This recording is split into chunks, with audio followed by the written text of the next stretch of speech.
Good morning, everyone. Welcome to Friday's Thought for the Day. I was supposed to be doing a Thought for the Day yesterday, but I had to admit defeat and let Tom know that basically the well had run dry. I tried hard all day on Wednesday to do this, to think and find something to talk about, but despite my best efforts, nothing would come. The well had truly run dry. Now that didn't make me feel good. I'm committed to these thoughts for the day. We've been doing them for over a year now. I enjoy doing them, and so I felt a bit of a failure not coming up with something. I'd had a difficult week last week. It was emotionally exhausting. I had officiated at the funeral of a dear friend, and took another difficult funeral later in the week. And I'm always emotionally tired after I've done a funeral. So all of these things, I suppose, had contributed to a certain intellectual and a spiritual dryness. But today I was thinking beyond that,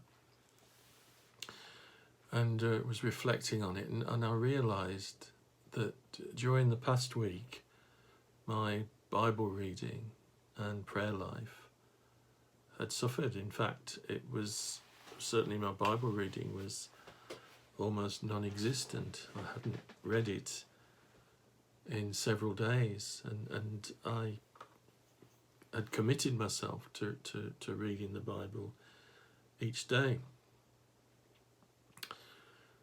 I'll come back to that.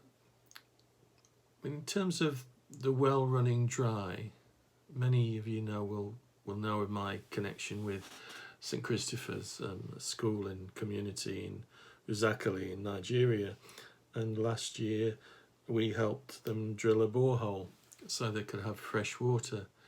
And prior to that, the children had to go searching for water, and it was quite dangerous for them. But now they have fresh running water, and I was sent a video when the borehole was drilled of the children just finding so much joy splashing in the water when it started to flow from the borehole. It was a beautiful sight, that joyfulness that they had,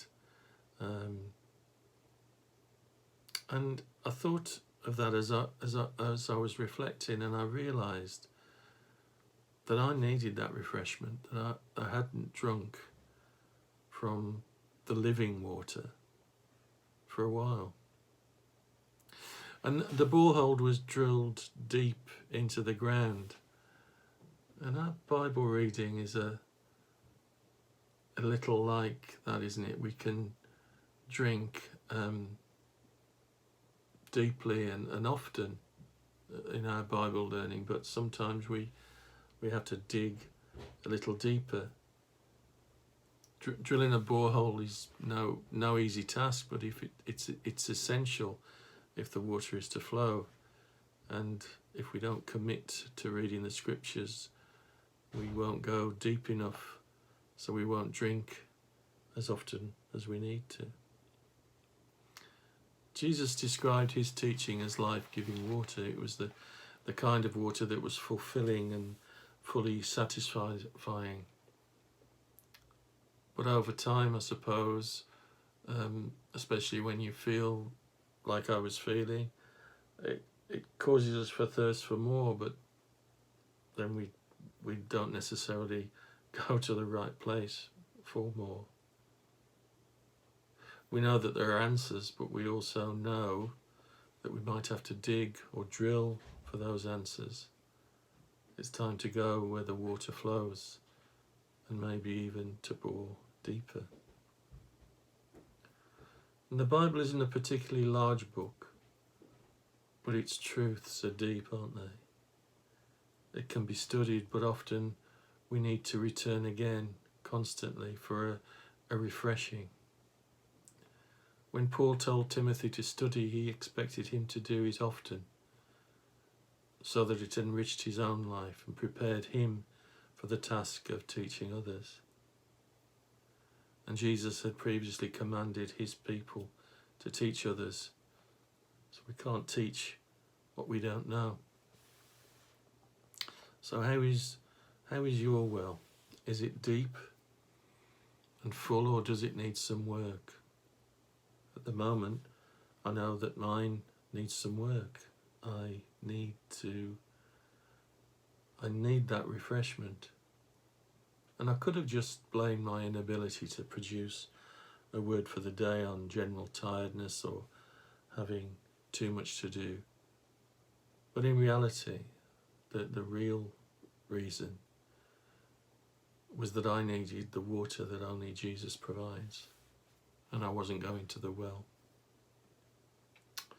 So if we fail to commit to read and study God's word, the well will dry quickly. We need the water of life. So we need, don't we, to get digging or drilling. That's what I'm doing at the minute, and that's a lesson I suppose I needed to be reminded of. And that's what happened when I couldn't produce Thought for the Day yesterday. So take care and look after yourselves, and hopefully I'll be refreshed for next Monday. And God bless. Bye-bye.